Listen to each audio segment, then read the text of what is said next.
remember a time in your life when you felt like you were totally in sync with another person? Where you could almost anticipate what they were going to say, or you began to say things at the same time? This is the state called rapport, and we've all experienced it in our lives at various times.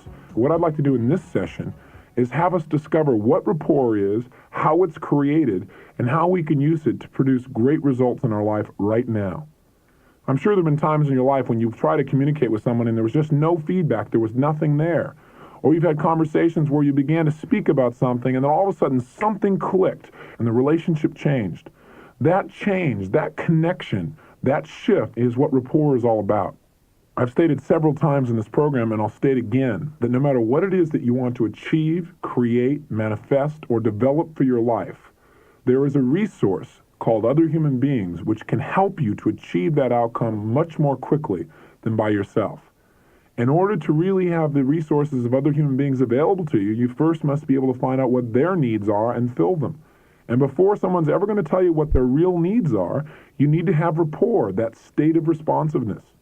Now, the exciting thing about rapport is it's one of the most powerful tools on the planet, and yet it's also one of the simplest. It's one you've already mastered to a certain extent. I mean, if I asked you right now, if I said, go out and find someone in a restaurant and develop rapport with them, you probably could figure a way to do that. In fact, you've done it most of your life. The question is, how do you do it? Let's discover consciously how you do this so you can do it more consistently. How does the average person develop rapport? How would you go about doing that? Mostly would you leave here, you go find a person, you begin to start a conversation, most likely, wouldn't you? And you try to find something in what? Common. How many of you try to find something in difference in order to develop rapport? You're crazy, of course not. So you try and find something in common, okay? Commonality is the foundation for rapport. In fact, let me give you rapport in two phrases that will boil it down. A lot of people teach rapport in about a 4-week course. Let me give it to you in two phrases you won't ever forget. Real simple. Write down phrase number 1. When people are like each other, they tend to like each other. It's that simple. When people are like each other, they tend to like each other. Commonality, a common bond. Isn't that what rapport is built from? That's what links people together. Here you are in a conversation, right? You're talking back and forth. There's no real magic. There's no real connection. All of a sudden somebody says, oh yeah, I go skydiving a lot. You go skydiving? Oh, I skydive? You're kidding. Where do you go? And all of a sudden there's this new energy, right? Or you're talking along and nothing's happened and they go, well, yeah, the other day I went over and did this. Or the other day I met this person. You go, oh, you know John? I know John. That's amazing. Oh, yeah. Used to be in the Army? Oh, yeah, I was there too. Whatever. How many of you have had that experience where all of a sudden there's that connection, and all of a sudden the conversation takes on this new energy? And a connection comes from a sense of what? Commonality. So this is the bond. In fact, try this. Think of somebody you really, really like a lot. Now, raise your hand if this person is either like you or like how you would like to be. Let me see your show of hands. Yeah, we get the whole room. Because that is what makes them attractive, that level of commonality, that sense of connection, that common bond. Now here's the challenge though.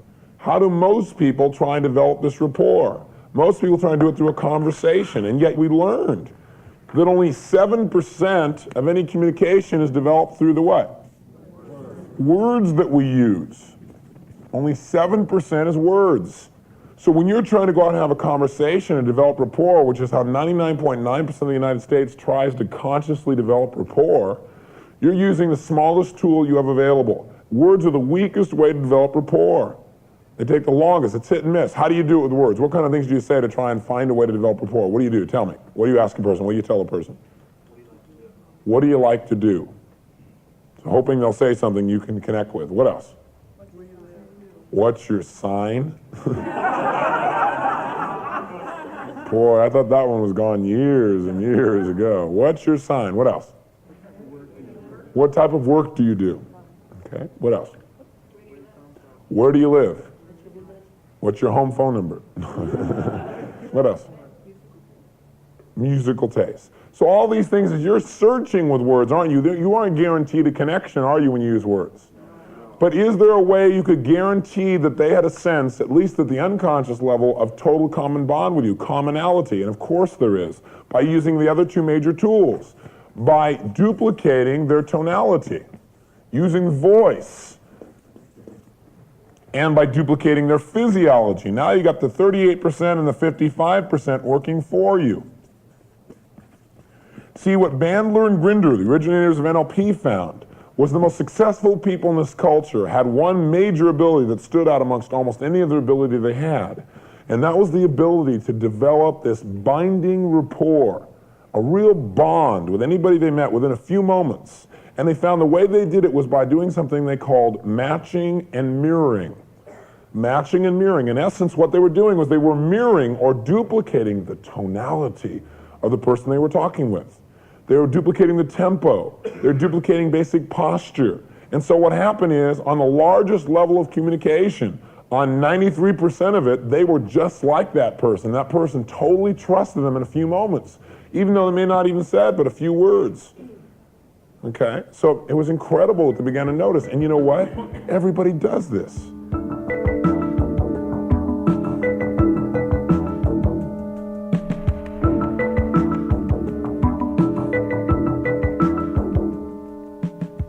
Matching and mirroring simply means they create a rapport with people by mirroring or matching either their tone of voice, or the key words that the person used, or the tempo at which they spoke, or their physiology, their posture, their breathing pattern, their facial expressions, etc. For example, if you came in to see Dr. Milton Erickson, one of the greatest hypnotherapists that ever lived, one of the ways he would develop that relationship of trust with you is as you sat down, he would immediately sit in a posture very similar to your own. He would mirror it and begin to breathe at the same pace at which you were breathing. He would use similar tonalities in many cases.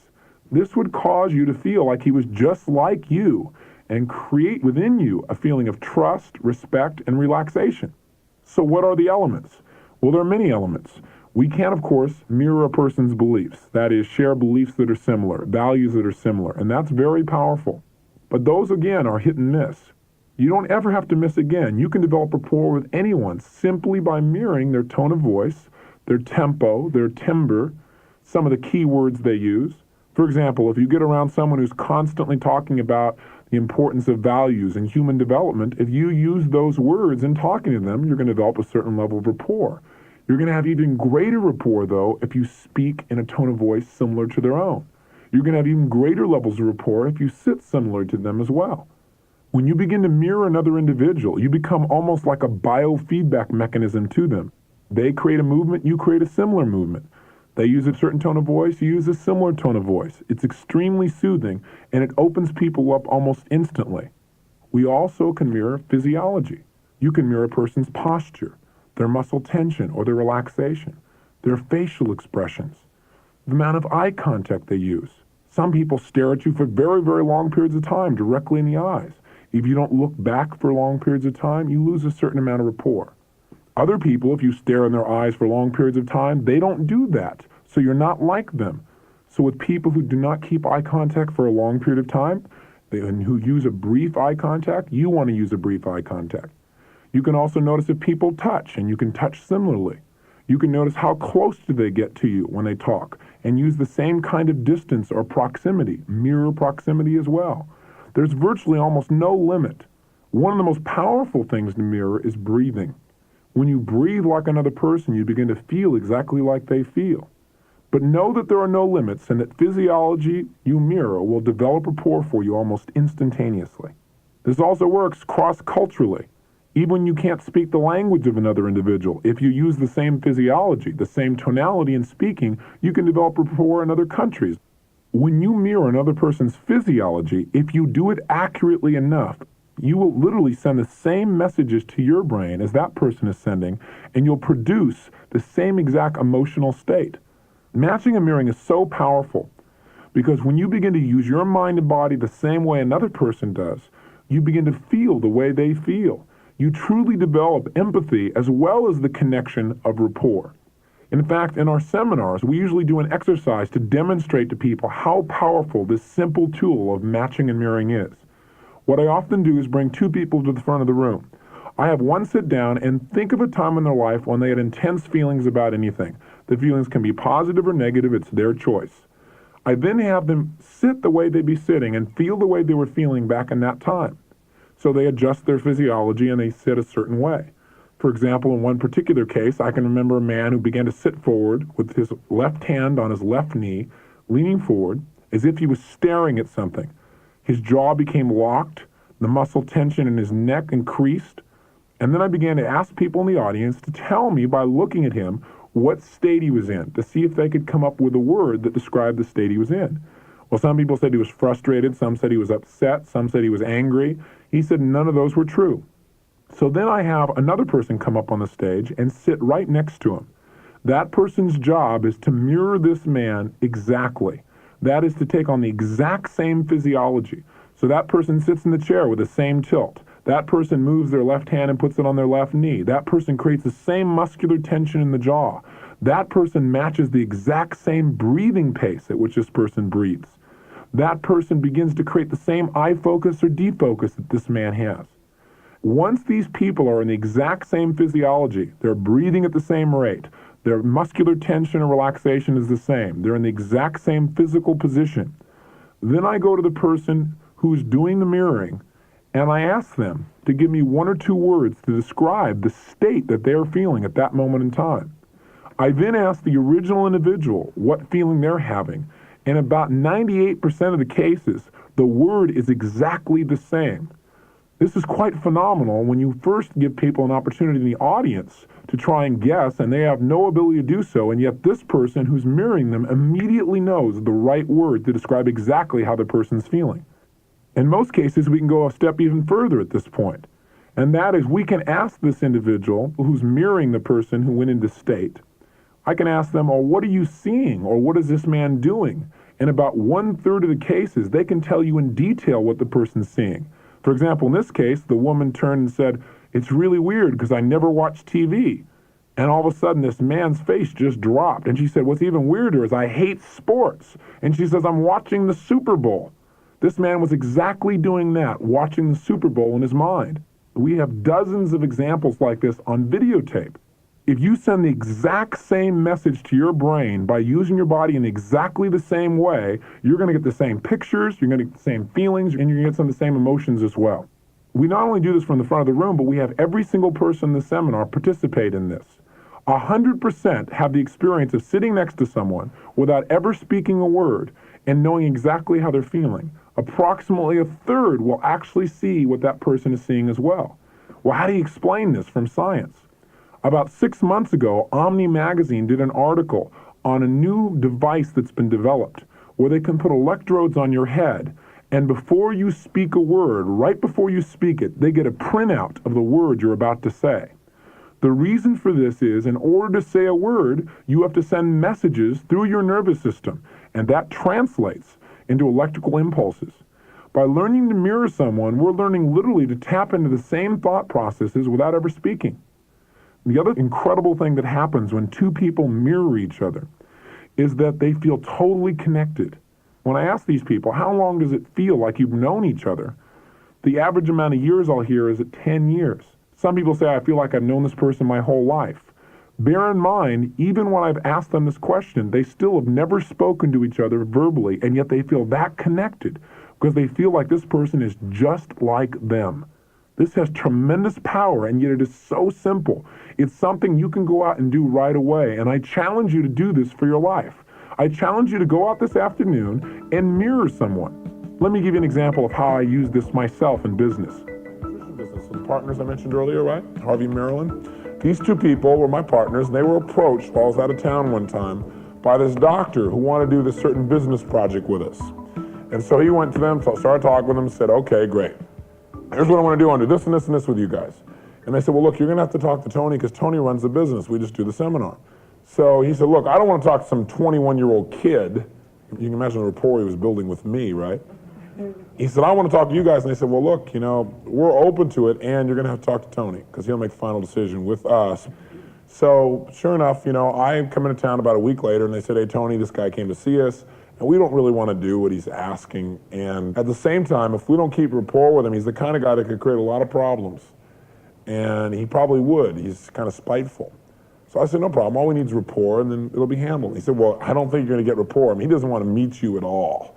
From what his secretary said, he's not even slightly interested. I said, look, he wants to do business with us. He'll meet with me. He said, yeah, but he's not going to like you. I mean, he's already upset that he even has to deal with you. I said, don't worry. I'll just get rapport. They said, how? I said, I'll use my new NLP tools. I was just learning NLP at the time. So sure enough, I go to see this guy at his office. And it's this power trip, right? You walk in, he's got the desk, you know, did any of you read the book Power? He's got the whole thing arranged a certain way, and he's sitting behind his desk like this. So when I walk in, guess what? I sit down in a chair just like this. And he goes, so you're Tony Robbins of the Diamond Method, huh? And I went, that's right. Now, some of you are going, oh my God, the guy's gonna think you're mimicking him. Hey, you know what you need to realize? That most people, when they're talking to you, are not talking to you. They're in trance. They're talking to themselves. They're not there. They're talking in their own head, especially when they're angry. They're inside. You know what blows me away is that people actually go and spend weeks and weeks of their time to learn to become hypnotherapists. To me, there's no bigger joke. The question is not, can you get people in a trance? The question is, can you get them out of trance? Most people drive in trance. These taxi drivers blow my mind. Coming from other parts of the country, they come in there, they don't even look or anything else. They're just driving in a trance, you know? They know everything is at the unconscious level, you know? See, that's the only way. So most people are in a trance. They don't notice most of what you do. So you don't have to mirror everything to have rapport. But you'd be surprised what you can mirror that you'd think other people will see and they don't notice it. And this is happening all the time. All that happens is when I mirror him in the exact same way, his unconscious mind goes, he's just like you. Because I'm putting out the same kinds of signals, which makes him like me. So then he goes, he's sitting like this, right? So then he goes, well, I've been trying to reach you for 2 weeks. And I said, thank you so much for your persistence. Right? And his brain went, he's like you. I mean, all of a sudden there's this connection, right? All he knows is he's liking me, even though he's angry, for some reason. So now the neat thing about rapport is he's talking real loud, so I'm talking real loud. Once you have enough rapport, you can change slightly. And if you have enough rapport, they will follow you. You actually, what we call, pace them. That is, you enter their world by pacing them, by being just like them. And then you make a slight change, and oftentimes, most times, if you have strong enough rapport, you will lead them. That is, they'll follow you, okay? You've all had this experience. How many of you had a friend over you had a lot of rapport with? It's late at night, you're not tired, they are, and all of a sudden they go, and you go, no, don't. Because sure enough, you weren't tired, but all of a sudden, what are you doing? You're yawning. How many have had this experience? So you've all had the experience of having so much rapport that somebody led you, or you led somebody else. So all you want to do is do it consciously. So here I am developing rapport with this guy, right? And he's talking real loud, so I'm talking real loud too. Pretty soon I'm getting tired of yelling. So finally I said to him, I said, you know what? And he went, what? Right? So I sit back in my chair, and guess what he does? Sits back in his chair. So I cross my right leg over my left. Guess what he does? He tries to do the same thing, except there's a desk there, so he goes, thump. So all of a sudden, for some reason, he doesn't know why, but he feels like turning his chair. So he turns his chair, right, and crosses his leg over.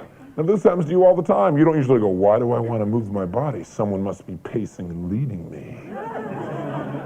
But that's actually what's happening many times. All you know is you have this urge to change. You don't question it, you just change your physiology, okay?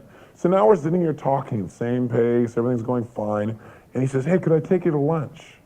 I mean, this is the same guy who wanted various parts of my body destroyed earlier. That was his secretary's description. So the bottom line is, here we go on our way to lunch, and I'll never forget what he says to me. We're driving to lunch, you know, and he just loves me now, right? And he says, Tony, I don't know what it is about you. He said, but I feel like I've known you for years. Why does he feel this way? Because I'm just like him. And he starts telling me how intelligent it is, how obvious it is, how intelligent I am, and all this other stuff. Because he thinks who's intelligent? He is. I'm sending the same signals out. He's receiving them, saying, oh, it's pretty obvious this guy's incredibly intelligent. So at lunchtime, I finally told him what I did. That really blew his mind. And I explained to him how it worked. See? So rapport skills come from matching and mirroring. And remember, you don't have to do it all to have rapport.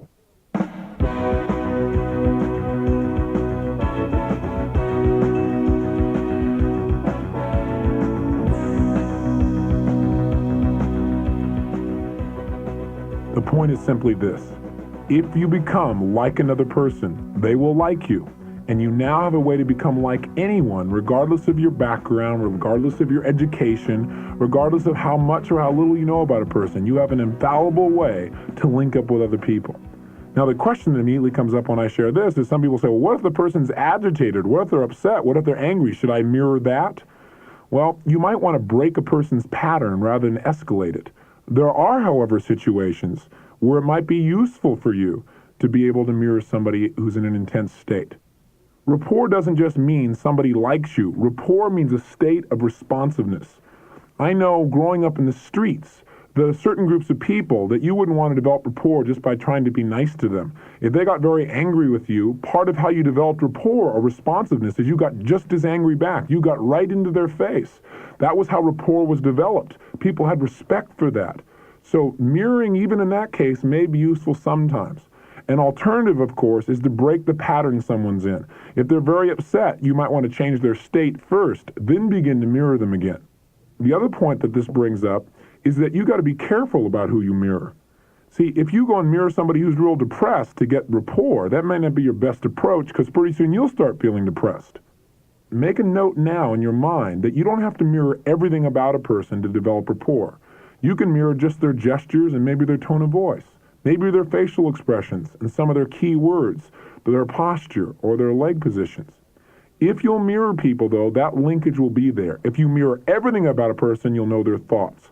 That's far from necessary to develop rapport. To develop rapport, you only need to mirror a few things. So my challenge to you is to go out today and mirror someone. If you have a personal relationship, a spouse, boyfriend or girlfriend, or a child, a very powerful experience that you can do together is have that person think of a deep emotional state, a deep feeling that they've had at some point in their life, and then sit next to them and take on the same breathing pattern, the same posture, same muscular tension or relaxation, same head tilt, same eye position, everything the same. And you may have an experience for the first time of your life of really knowing exactly how that person feels. I did a seminar the other day and we had a young man and his mother who had not talked for many years. And they sat down and did this process together. He still wasn't speaking to her, but he was through his body. And she experienced for the first time the frustration, the challenges, and the love that he felt for her. She fully, really experienced it.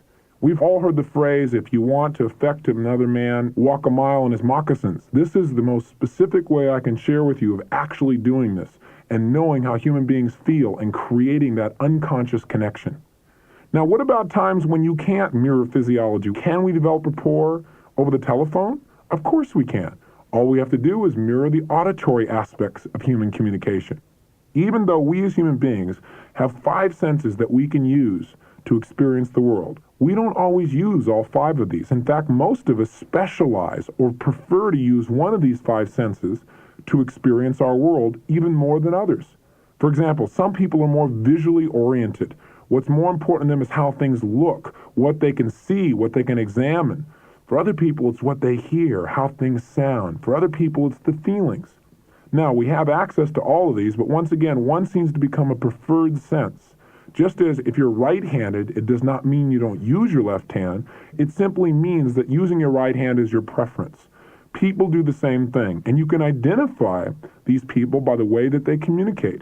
For example, people who seem to prefer using the visual aspects of their nervous system have a tendency to talk very, very rapidly. They use words like, picture this, examine this, look at this. They have high staccato voices. They don't care how things sound because they're just trying to get it out because they got these pictures, and pictures worth 1,000 words. They get it out as fast as they can. If you remember Federal Express commercials, you know what I'm talking about.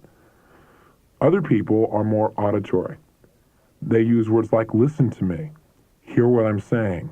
That clicks for me. And they have more resonance to their voice. They're more articulate. They're more selective about the words that they use. And so you can notice in this tape program how when I'm putting things across in a visual fashion, I talk much more rapidly at those points. I'm talking more auditory, I have more resonance, I have more bass, and I've got more of a balanced tempo. Then there are some people who are more,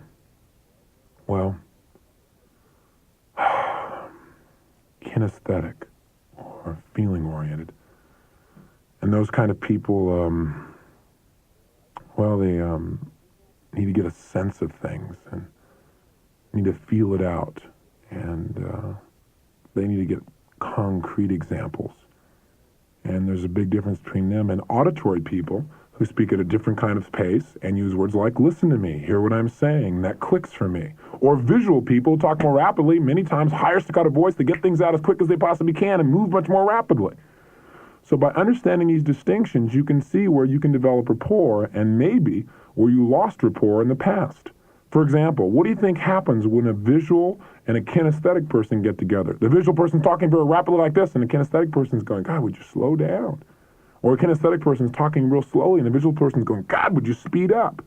They don't feel like they're like each other, and it causes rapport to be a little bit more difficult to create.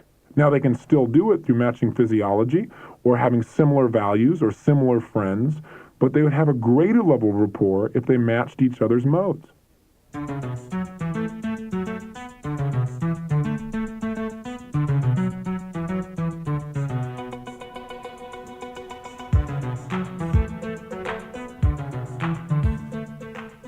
I remember I went and did a television interview not long ago with this one television psychologist. You have those guys in New York and Hollywood and Los Angeles, and now they got these psychologists who become famous now, and they get up and do their little stuff on TV. They used to confine them to the radio, but unfortunately it's grown.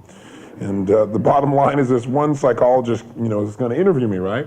So I sit down, and we're before the interview, before the cameras are there, and he says, well, Mr. Robbins, tell me, what is neuro-linguistic programming? I said, well, neuro-linguistic programming is the science of the effect of language, both verbal and nonverbal, on your nervous system. Your ability to do anything in your life is your ability to manipulate your own nervous system. The more effective you are in directing your mind and body, the more effective you will be in generating any result you desire for your life. And he said, well, sir, it's obvious that you're a professional and you really know your business. And I said, thank you. Now, why do we have so much rapport? Yeah, because I'm in what state with him? What state? Auditory, no, not kinesthetic. Listen to the tone and the resonance. Kinesthetic wouldn't talk about it. Kinesthetic people go, well, Mr. Robbins, what is this neuro-linguistic programming? Versus he said, well, Mr. Robbins, tell me, what is neuro-linguistic programming? You hear the difference? Okay.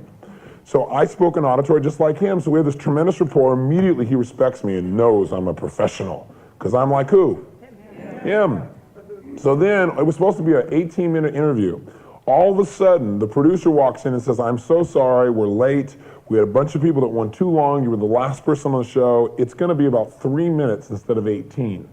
I'm going, you've got to be joking. He said, no, I'm sorry. I really apologize. Maybe we'll have you on another time, but you only got 3 minutes. So now, I've got a lot of information I want to get out. Instead of 18 minutes, I got 3 minutes. What pace, what mode do you think I'm going to pop into?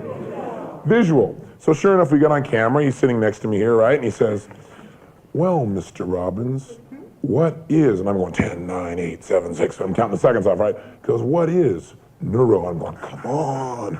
Linguistic, come on. Programming. And I go, well, neurolinguistic programming is the science of the effect of language, both verbal and nonverbal, on your nervous system. Your ability, Dr. Rader, to do anything in your life is your ability to manipulate your own nervous system. The more effective you are doing that, the more effective you'll be at directing any aspect of your life. And he went, excuse me, on camera. He went, excuse me, but I don't think you realize it, but nobody speaks like you speak. You might want to slow down. And I said, well, actually, some people speak more like you do. And I said, we teach people how to enter people's worlds and how they use their nervous system. You're what we call auditory in nature at this time. Some people are more visual. They talk more rapidly like this. And he went, there you go again. And I said, and some people are more, I don't have time to show you. So, but they're very kinesthetic, which means they're more into their feelings, right? And so I started to speed up again because I had, about another half minute left, and I was starting to speed up. And he went, excuse me, but are you like this all the time? He said, are you like when you're with your girlfriend or when you're with your wife? Are you like this? I said, of course. I said, come here, honey, let's make love. Next. I said, of course not. I said, I have choices depending upon the outcome that I desire, right? That's what I enter into, okay? But he just couldn't handle me going into visual. He couldn't handle it all. Too foreign for him.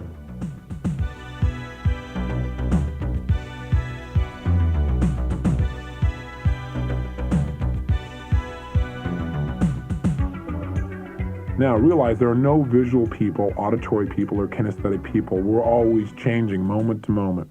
But there are tendencies. And as long as you're paying attention to where people are in the moment, you can match them and you can develop that rapport immediately. I've used this matching of tonality to make a major difference in some of my business partnerships. I remember one partnership in particular where I got along extremely well with one partner, but not quite as well with his wife.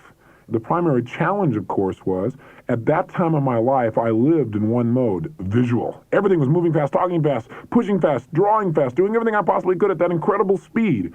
I still have that tendency. I'd also have the ability to change and adapt and be flexible.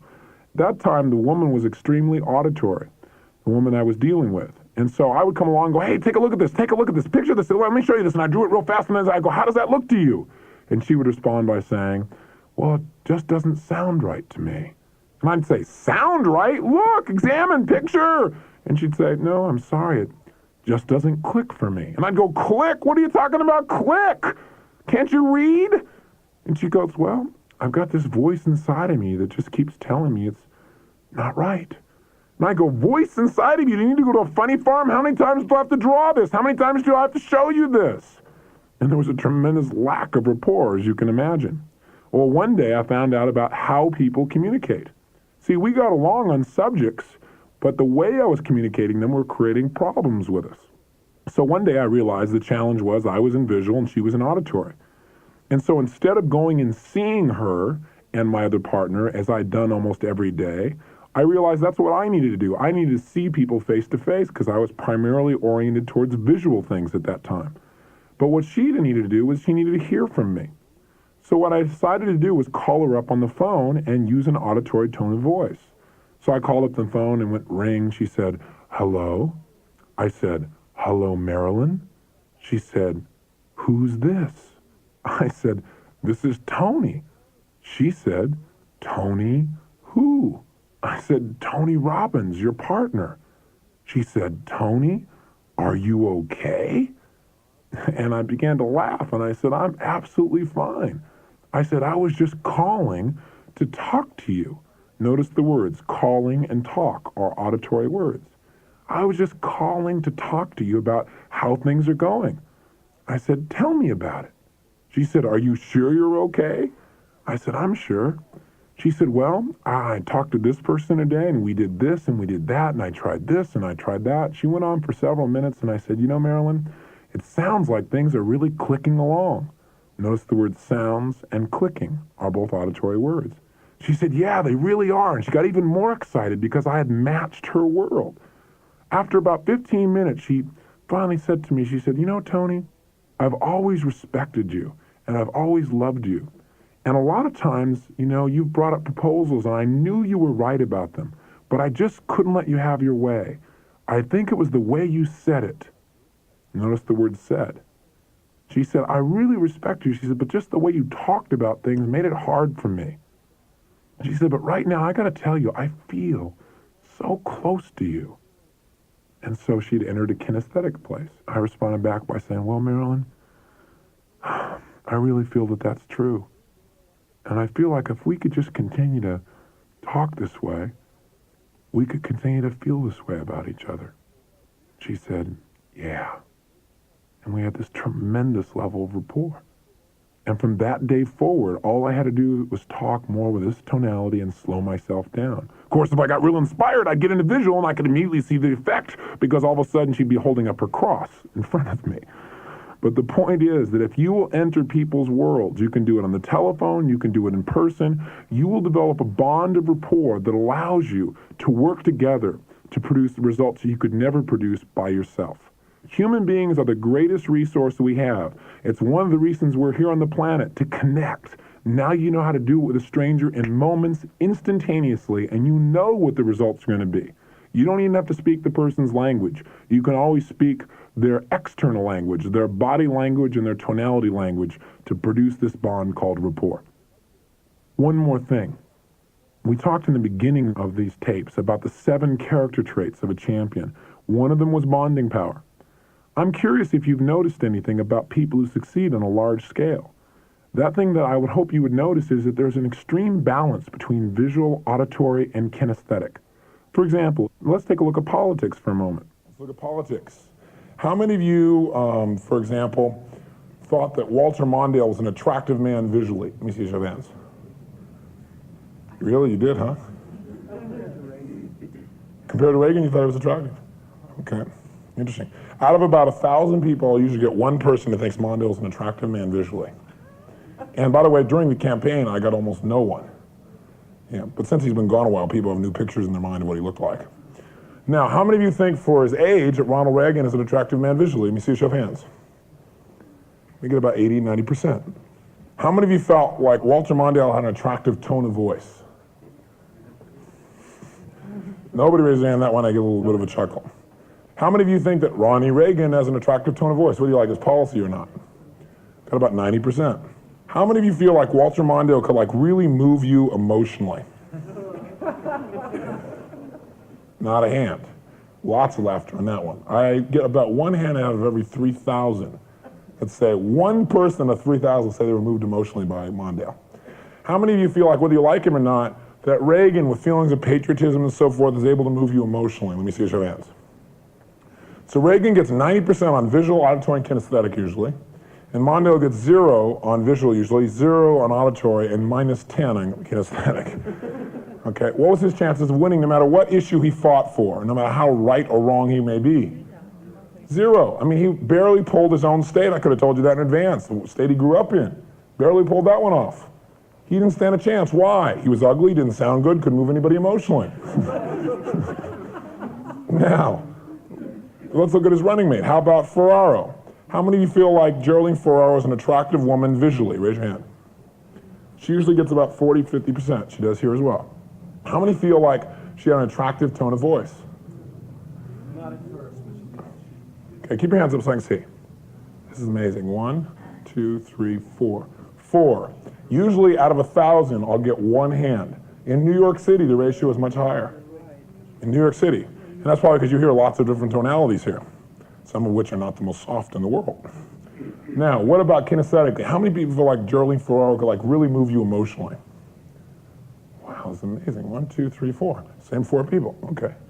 So that's 4 out of about 80, so that's about 6, 7, 8%. Usually, once again, on emotionally, we get almost nobody. Out of a couple thousand, we get a hand. Now, let me ask you a question. A lot of people say, well, she didn't win because she was a woman. I'm not willing to buy into that. I'm sure some men in the world probably voted against her because she's a woman. But I'll tell you why people didn't vote against her. It wasn't because she looked bad. It's because how many of you felt like her tonality irritated you? Let me see a show of hands. Raise your hand nice and high. Look at this.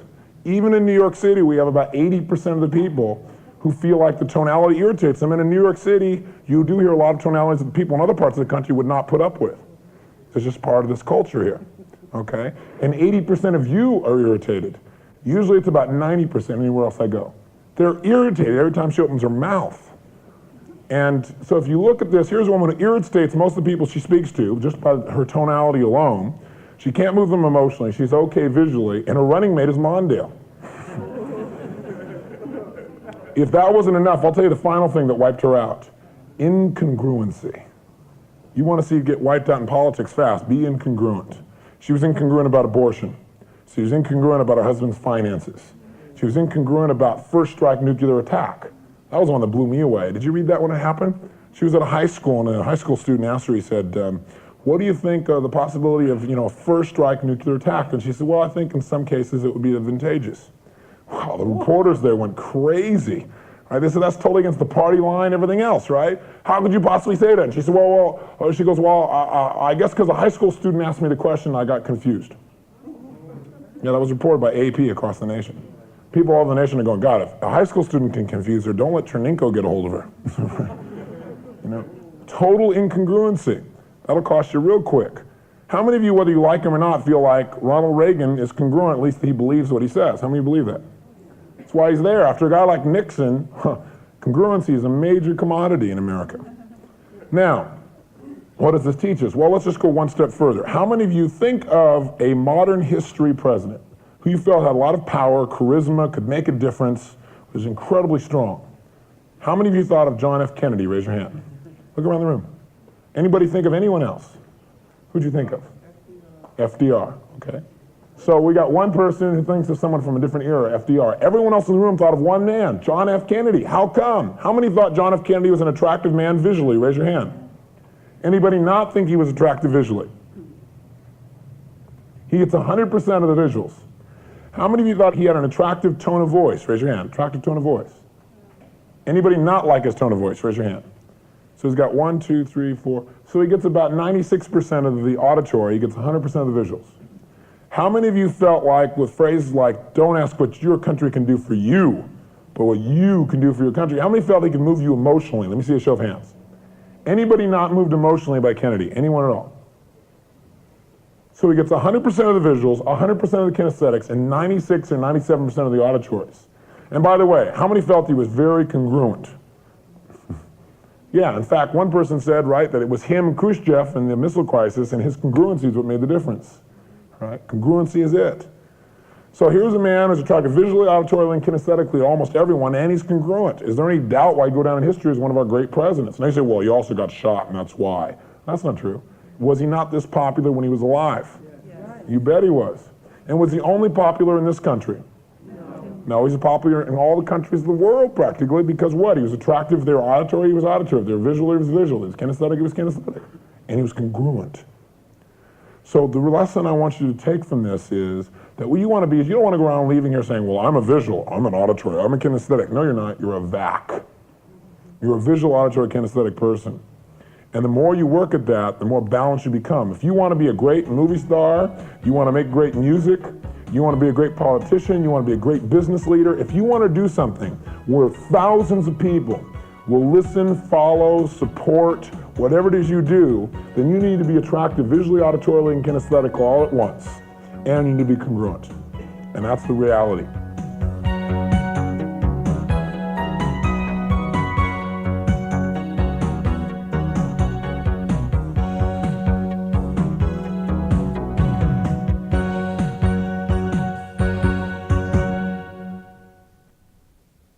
This is the end of Side 9. Please turn the cassette over to begin Side 10.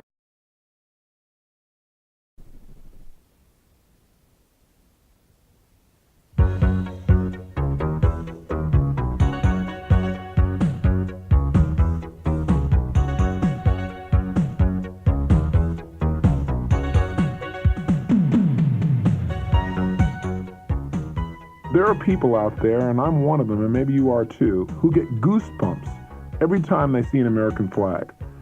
It's an odd reaction if you think about it analytically. I mean, after all, a flag is just a piece of cloth and a colorful decorative pattern. There's nothing inherently magical about it. But of course, that interpretation misses the whole point. Yes, it's just a piece of cloth, but at the same time, it has come to stand for all the virtues and characteristics of our nation as a whole. So when a person sees a flag, he also sees a powerful, resonant symbol of everything that our nation stands for. A flag, like countless other things in our environment, is an anchor, a sensory stimulus that has been linked to a specific set of emotions and states. An anchor can be a word or a phrase or a touch or an object. It can be something we see, hear, feel, taste, or smell. Another word for anchors might be triggers. They are the triggers to various personal states. Isn't that what happens when you see the flag?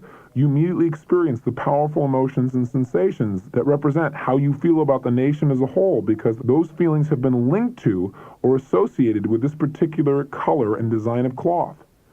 Our world is full of anchors. Some of them are profound, some of them a bit trivial. If I start to say to you, Winston tastes good like a, the chances are you'll automatically say, cigarette should. If I ask you, how do you spell relief? Most of you say R-O-L-A-I-D-S. You may think cigarettes are awful. You probably know that relief is spelled R-E-L-I-E-F, but advertising has been so effective that it has anchored a response in you, even though you don't believe it. The same sort of stimulus response occurs all the time in other aspects of our life. We live in a stimulus response world. For example, many people, when they receive the stimulus that causes them to feel stressed, automatically reach for food or cigarettes or something to drink. You can see people and instantly go into state, good or bad, depending upon the feelings you've associated with them. You can hear a song and have an instantaneous change of state. All the results of powerful anchors. Anchoring is a way to give an experience permanence. We've learned how to change our states by changing what we represent to ourselves, how we represent them, or how we use our physiology. But in order to create long-term change, we need to make sure we develop a new pattern of representing things. By learning to anchor, we can create a consistent triggering mechanism that will automatically cause you to create the state you desire in any situation without you even having to think about it. When you anchor something effectively enough, it'll be there whenever you want it. The same sort of response occurs all the time. There are many kinds of anchors. There are visual anchors, auditory anchors, and kinesthetic anchors. There are certain things that we see that instantaneously change our state and our emotion. For example, seeing a spinning red light in your rearview mirror is a very powerful anchor for most people that will change their physiology quickly. Others of us have auditory anchors. Almost all of us have a song that when we hear it, it reminds us that the first time we're with someone we really cared about. All of these are examples of anchors, and we all anchor regularly. In fact, it's impossible not to. All anchoring is a created association of thoughts, ideas, and feelings with a specific stimulus. Do you remember studying about Dr. Ivan Pavlov when you were in school? Pavlov took those hungry dogs and put meat in front of them so they could smell it and see it, but not actually get at it. The meat became a powerful stimulus to the dogs' feelings of hunger. Soon they were salivating heavily. While they were in this intense state of salivation, Pavlov consistently rang a bell with a specific tone. Pretty soon he no longer needed the meat. He could just ring the bell and the dogs would salivate as if the meat itself were in front of them. He had associated the feelings of hunger to the sound of the bell. He had created an association between the sound of the bell with the feelings of hunger. From then on, all he had to do was ring the bell and the dogs would literally go into a salivation state. We too live in a stimulus-response world where much of human behavior consists of unconscious programmed responses. For example, many people, when they're under stress, immediately reach for a cigarette, alcohol, or in some cases, something to snort. They don't think about it. They're just like Pavlov's dogs. In fact, many of these people would like to change their behavior, but they feel their behavior is unconscious and uncontrollable. The key to creating change is to become conscious of the process so that if the anchors that you have presently do not support you, you can eliminate them and replace them with new stimulus-response linkages that put you in the positive states that you desire. So how do anchors get created? Well, it's real simple. Anytime you have an intense feeling state, and while you're in that state, someone does something consistently, that thing they do consistently gets linked to the state you're in. For example, when most people go to a funeral, most people feel sad. Is that a natural state, or is that a learned condition? It's a learned condition. We've learned to associate feelings of sadness to funerals. Now, if you go to a funeral and it's a member of your family, is that a learned response to cry or be depressed or upset? You bet it is. There are many cultures where people celebrate when someone dies, as we talked about earlier. The difference is they have different associations to death. But regardless of all these things, if a person is there and it's their father who died and they're in a very intense state, that is, their whole body is in one primary state, say depression, for example, and someone comes along trying to cheer them up and comes by and goes, "It'll be okay, John," and hits John on the shoulder a few times in one particular place, and then someone else does that again in the same place and says, "Yeah, John, it'll be okay," if John doesn't change states, that is, if while they're touching him, he stays in this intense negative state, then that state will get associated to that touch, just as the dog's salivating state got associated to the bell because the bell was rung while they were in the peak of that experience.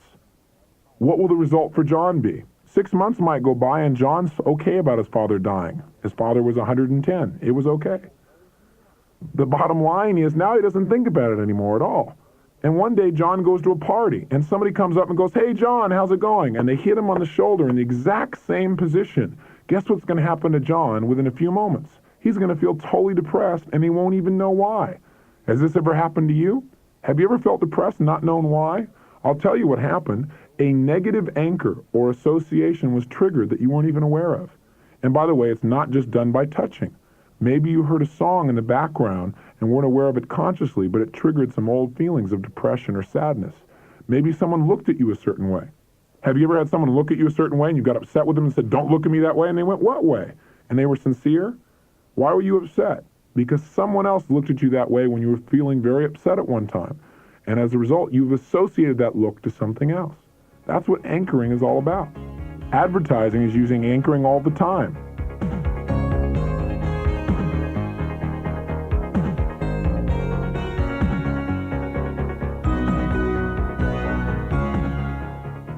Here's how advertising works. Why do people drink Coke and Pepsi and all those kind of things? Why do people smoke? Well, here you got this person, right? And their behavior is the result of their what? The state that they're in, right? And state is the result of two things, physiology and what? Internal representations. So what advertisers do is they attempt to link their product to some internal state that will produce the behavior of your use. Now, how do they do that? They do it by transferring anchors. See, what does Pepsi do? They hire a guy like Lionel Richie or Michael Jackson. So here's Lionel Richie or Michael Jackson, who spent their entire lives working to become cultural anchors. When people think of them, they think of great feelings. Like Lionel Richie's worked really hard. He's had a #1 hit at least once a year for the last 10 years. It's pretty incredible, isn't it? So he spent 10 years so that people, when they think of Lionel Richie, have all these great associations, right? All these great feelings. So now what do? They want to make sure that when you think of their product, you make a representation that puts you in a state of feeling great, which makes you want their product. So what do? They flash Lionel Richie doing his singing and dancing, which puts you in an intensely positive state, doesn't it? Now while you're in the peak of the experience, what do they flash? They go, Pepsi. And they got Lionel Richie again, and they go, Pepsi, Lionel Richie, Pepsi, Lionel Richie, Pepsi, Lionel Richie, Pepsi, Lionel Richie, Pepsi. So pretty soon, what gets linked? That positive state gets linked to what? Pepsi. Well, Lionel Richie already was there. They used Lionel Richie to switch it over. So now Pepsi is associated with that positive state. See? Same thing with Bill Cosby and Coke. Same thing with beer commercials. Ever seen a beer commercial? Yeah. They got these beer commercials, and what they do is they show these incredibly attractive people. Never big fat people with beer bellies, right? It's always this thin, well-dressed, people having fun or not well-dressed, but they always look great, right? They're always having a blast. They never look drunk as a skunk. You never see them crashing in their car. You never see their breath and their halitosis all over somebody. You don't see them acting like a jerk, right? You never see any of that stuff, do you? All you see is these people just happy, feeling good, everything is great, right? And at the peak of that experience, they go, Miller time. Then they show some other anchor. All these people getting together, things that will make you feel great. And they use visual, auditory, and kinesthetic stimulus to get you in an intense state. And then they go, Miller time. Then all of a sudden you see a jet airplane go by and go, whoosh.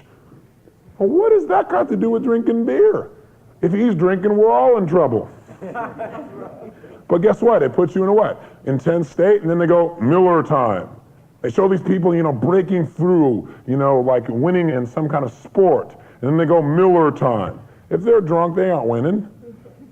Right? But see, all they do is they link it, so all these positive feelings, so anytime you want those positive feelings, what you represent in your mind is what? It's Miller time. Puts you in a state and you go for it. Why do people smoke? Well, especially in the early days. Because all they did was they took something totally destructive to your body, but linked it to states and feelings that you wanted. They took people that you were famous. They took people and showed them becoming more elegant, becoming more loved, being more sexy, right? Being more classy. And they associate all those things so that pretty soon you want to be classy, so the representation you make is let's smoke, put you in a state, and you go produce that behavior. And when you smoked your first cigarette, did you go, boy, that's really great? What happened? Your body coughed, but why did you keep doing it? Because they kept representing to you, oh no, this is good. So your brain literally began to say, oh, this is good. And in spite of the pain and destruction to your body, you kept on doing it.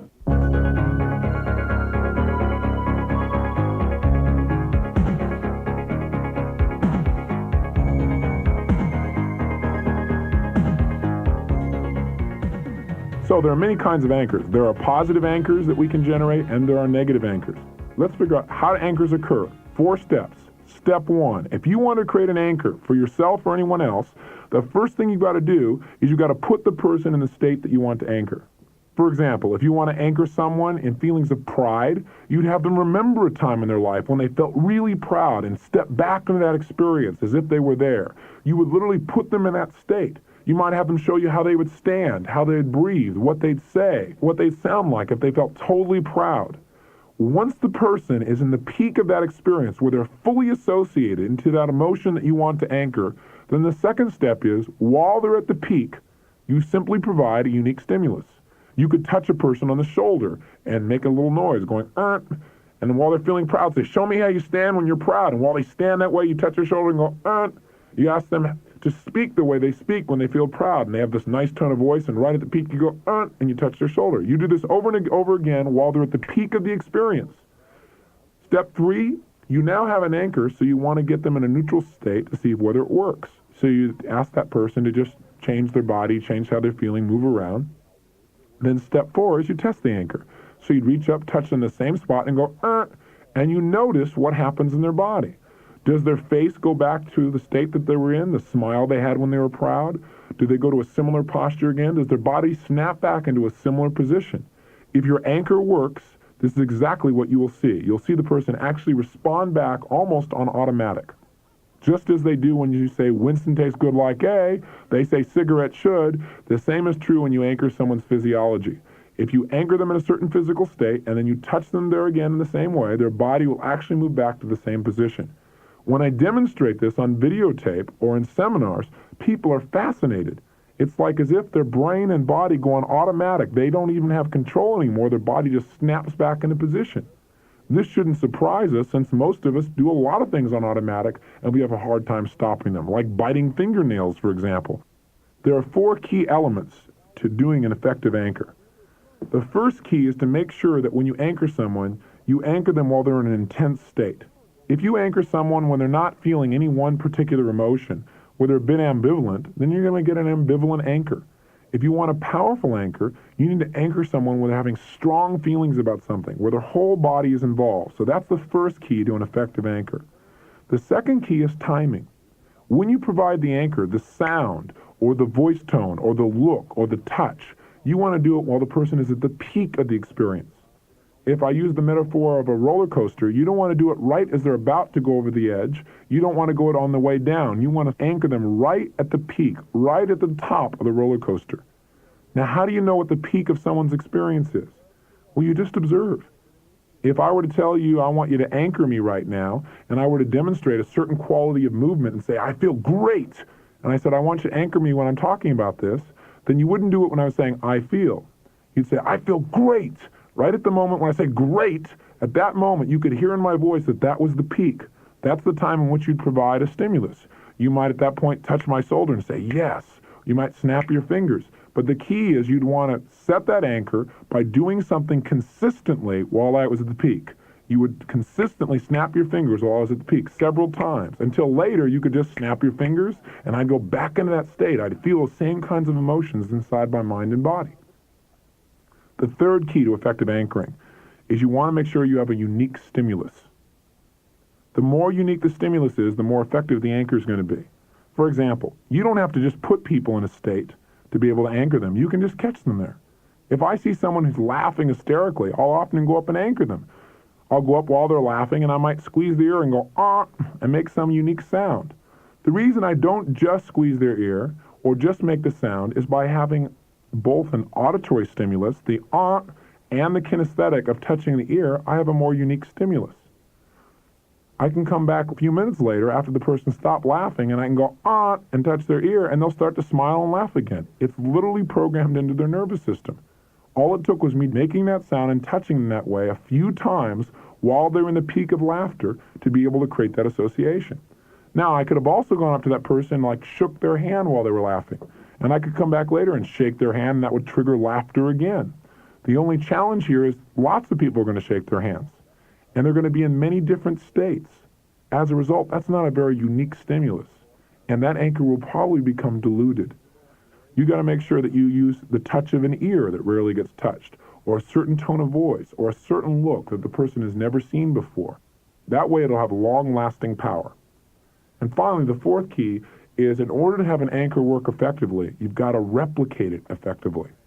In other words, if I anchor a person by touching their ear and going, then in order to set that anchor again, I've got to do it again. I've got to use the same tone of voice. I can't go, and I expect it to work. Because the sound of, is not associated to laughter. It's the sound and touch of, in this case, that would produce that result. So we must duplicate the same stimulus to trigger the same response. Now, anchoring may sound a bit complicated at first, except when you begin to realize that it's impossible not to anchor. You are anchoring constantly. You can't not anchor.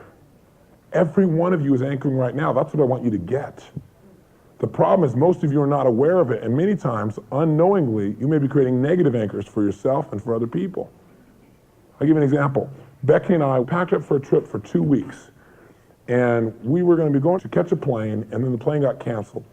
So we went to a hotel nearby, right by the airport, and the only thing available is a Holiday Inn. So we pull up this Holiday Inn, and there's no valet out front.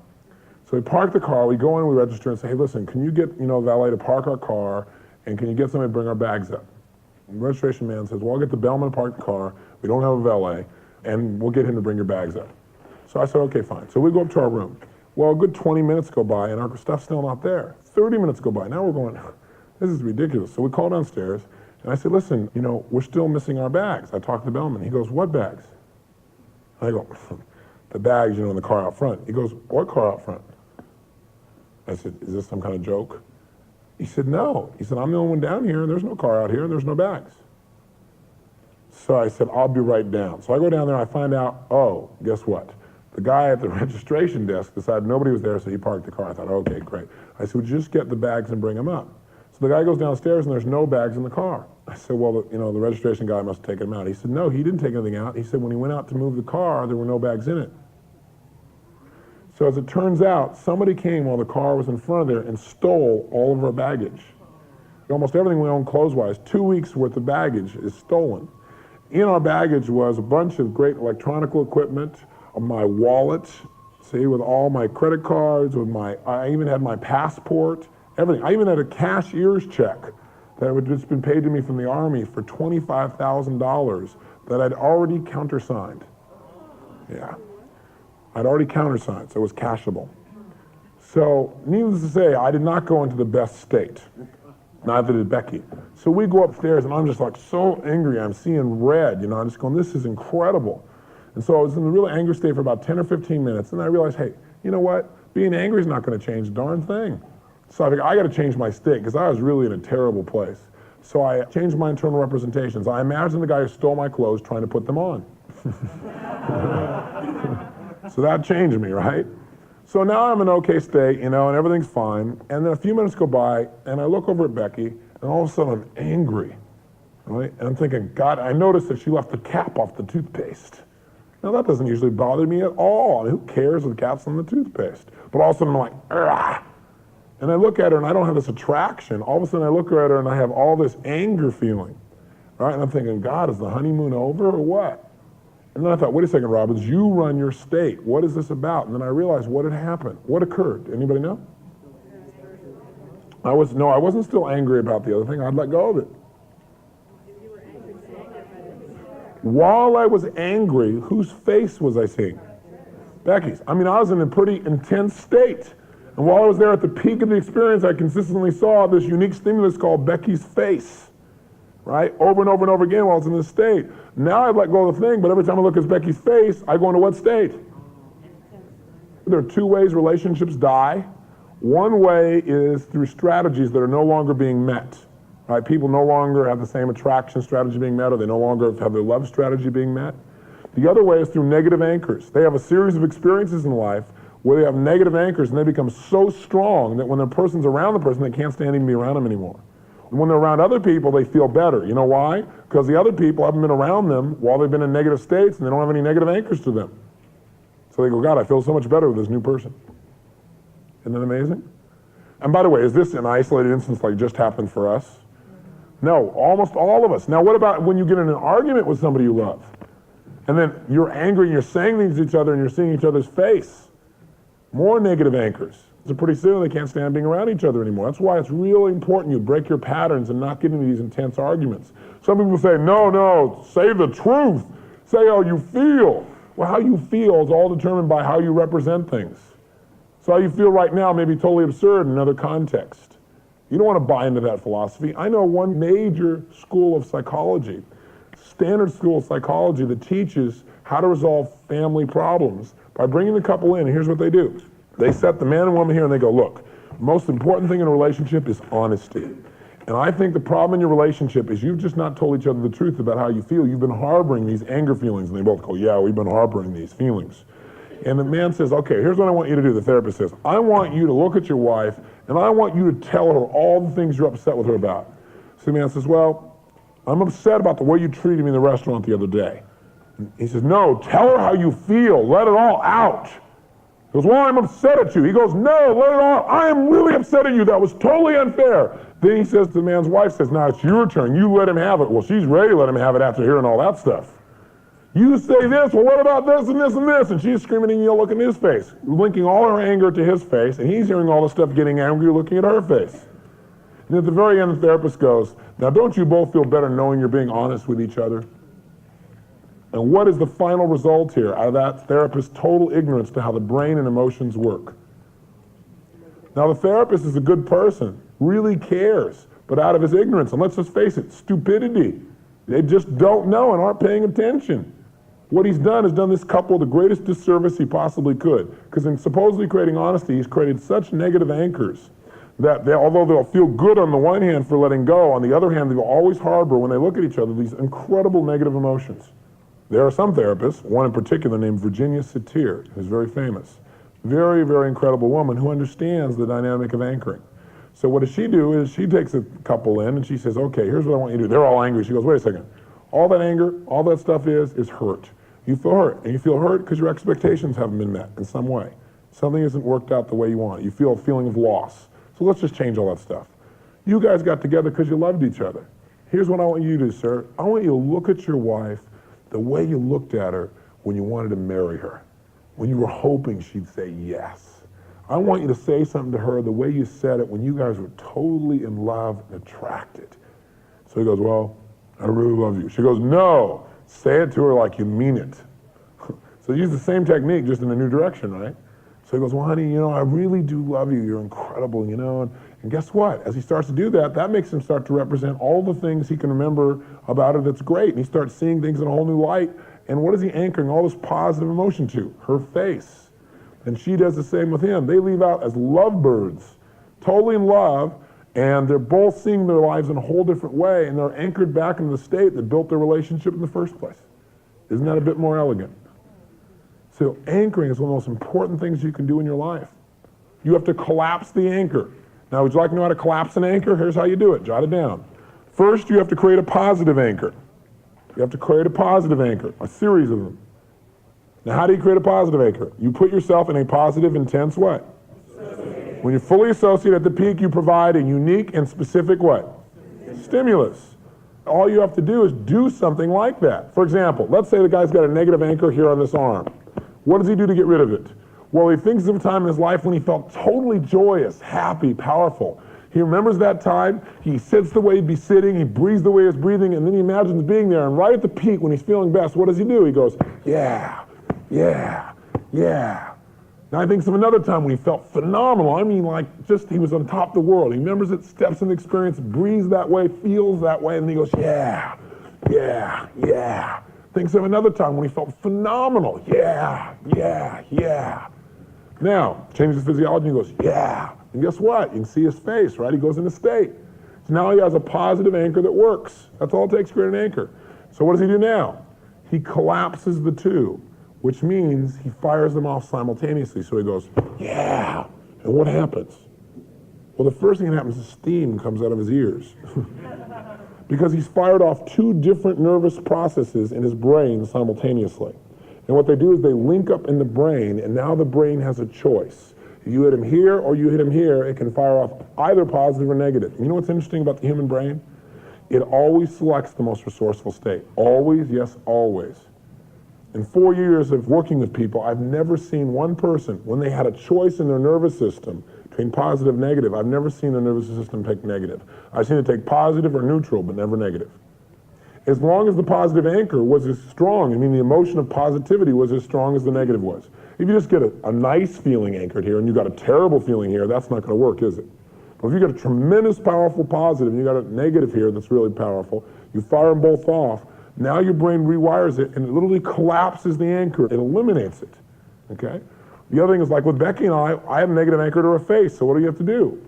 All we had to do is do something that would put us in intensely positive states. Or we looked at each other's faces, and we did something interesting that created us intensely powerful positive states while we saw each other's faces. Anger became collapse. Then you look at each other's faces, you have a different kind of feeling, much more positive.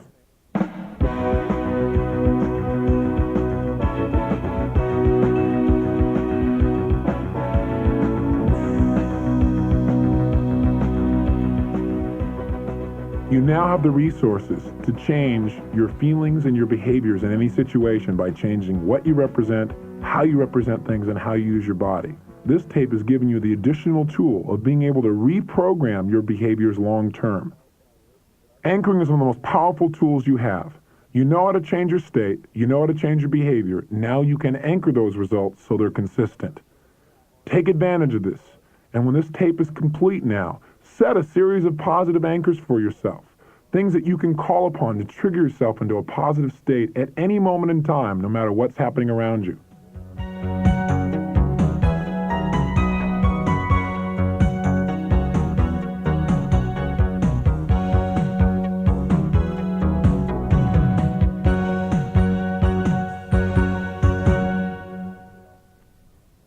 This is the end of Side 10. Please